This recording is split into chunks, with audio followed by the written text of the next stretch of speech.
So taking the loader off the tractor because you want to put a different implement on, or you need to drive it around without the big bucket on because it's quite weighty.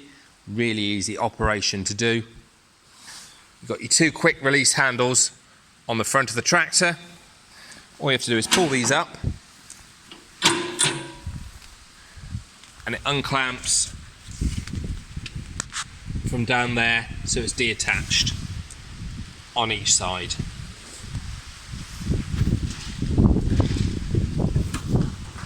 Come round, start your tractor up,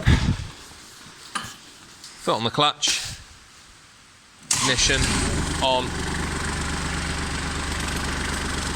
Use your loader stick here, okay?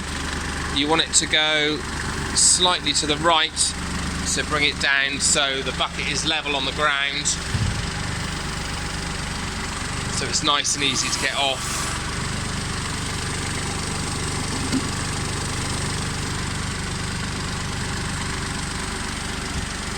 And then just use your gear stick then to drop down so it pops off, reverse slightly, lift it off, and then it's detached, ready to use.